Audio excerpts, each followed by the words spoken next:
Vale.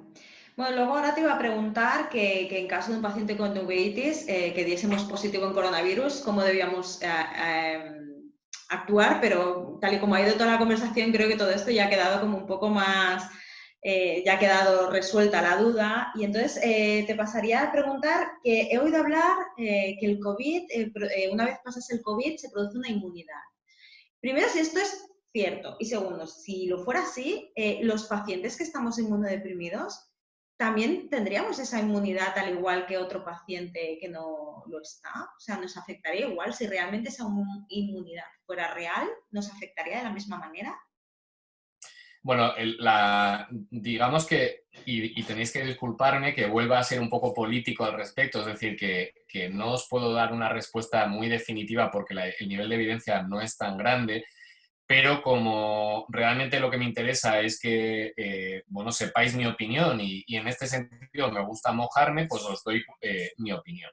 Yo creo que respecto a COVID, la idea es que a día de hoy no se sabe si la enfermedad va a inducir una inmunidad completa o incompleta o incluso si no va a producir inmunidad. Me explico. Inmunidad completa significaría que tú ya no eres susceptible de poder volver a tener COVID. Inmunidad incompleta significaría que tú sí eres susceptible de volver a padecer COVID, pero que vas a tener una enfermedad mucho más leve que si la padecieses de nuevo, es decir, si no hubieses tenido esa inmunidad, y además vas a tener muchísimo menos riesgo de contagiarla. E inmunidad, y que no desarrolles inmunidad significaría que efectivamente es como si pasases otra vez a cero y pudieses volver a infectarte como cualquier otro hijo de vecino. La idea con el COVID es que probablemente la inmunidad que vas a desarrollar es una inmunidad, al menos inicialmente, incompleta. Es decir, puedes volver teóricamente a infectarte, pero en teoría la enfermedad va a ser muchísimo más leve y el riesgo de que tú infectes a otras personas va a ser muchísimo más bajo, ¿vale? Esa es un poco la hipótesis en la que la mayor parte de la comunidad científica se sitúa ahora mismo. ¿Cómo se va a comportar, digamos, el sistema inmune en un paciente inmunosuprimido? Es una incógnita. Es decir, igual que es una incógnita con respecto a cómo se va a comportar la enfermedad, presuponemos que peor, pero realmente tampoco hay tanta evidencia. Tampoco sabemos cómo se va a comportar respecto a la inmunidad. Es decir, presuponemos también que peor, es decir, presuponemos que esa parte de inmunidad incompleta va a ser todavía más incompleta en el paciente inmunosuprimido, pero no hay una respuesta clara al respecto. En todo caso, si ya se ha padecido COVID, yo creo que la idea con la que hay que quedarse es que puede ser que la volvamos a padecer, pero en todo caso que va a ser más leve. O sea, la comparación sería inmunidad completa, sería como pasar una varicela, ya la has pasado, no la vas a volver a pasar. Una inmunidad media sería como la gripe, ¿no? En la que ya tenemos, nuestro cuerpo está como ya acostumbrado al virus y lo pasamos, lo sufrimos, pero sí que existen casos graves en que la gripe puede ser peligrosa, pero generalmente pues estamos medio adaptados, ¿no? Y luego sería pues eso, sería como ver de nuevo al bichito otra vez cuando lo volvamos a ver. Esa sería, Bueno, ¿no? el ejemplo de la gripe no es bueno por una razón, te explico. El Sí. tema es que la gripe, en el fondo, lo produce un virus, no es exactamente así, pero en general lo produce un virus que es el influenza, que el problema es que cada cierto tiempo muta, ¿vale? Mm. Entonces, cuando nos vacunamos para la gripe, nos vacunamos para esa determinada cepa vírica y esa mutación. Por eso, esa vacuna que nos ponemos hoy no nos vale para la epidemia de gripe de dentro de 2 años, ¿vale? Porque el virus está constantemente cambiando.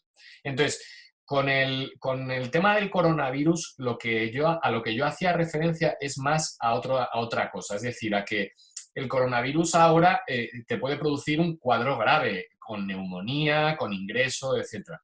Si tú desarrollas una inmunidad incompleta y vuelves a tener un COVID, en teoría no vas a tener una neumonía. Vas a tener pues fiebre, tos, mucho más leve, mucho más corto y en principio sin el riesgo de complicaciones que vas a poder tener si tienes la enfermedad de nuevo, ¿no? Que es un poco el peligro de todo esto. Es decir, el COVID, para que también la audiencia tenga una idea clara, su peligro no es que sea una enfermedad tremendamente grave en todos los pacientes, no.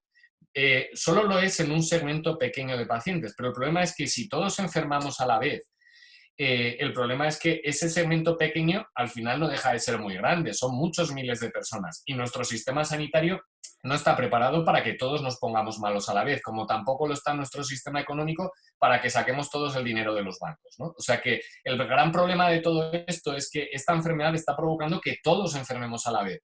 Casi todos vamos a salir bien parados, pero el problema es que esa gente que está grave necesita que la atendamos y que la atendamos con las mejores condiciones posibles. Y si todos lo están haciendo a la vez, va a ser muchísimo más difícil. O sea, que esperamos como agua de mayo una vacuna, ¿no? Bueno, yo no sé si tanto la vacuna. La verdad es que soy muy optimista en un aspecto, que es que probablemente en España ahora mismo hay muchos más infectados de lo que nos dicen los datos oficiales. En función de cuántos sea esos muchos más, es decir, si somos millones de infectados, entonces eso es una noticia fenomenal, porque estaremos muchísimo más cerca de adquirir una inmunidad de grupo, de que una gran parte de la sociedad haya desarrollado una inmunidad al bicho y que por lo tanto no pueda padecer la enfermedad y además tampoco la vaya a transmitir.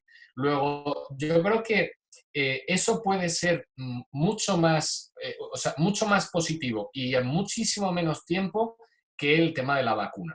Y luego, antes de que llegue la vacuna, que probablemente no llegue hasta dentro de un año probablemente, hay otras opciones terapéuticas que probablemente sean más rápidas, ¿no? Como por ejemplo el tratar a los pacientes con inmunoglobulinas específicas frente al virus desarrolladas por otros pacientes que ya se han recuperado.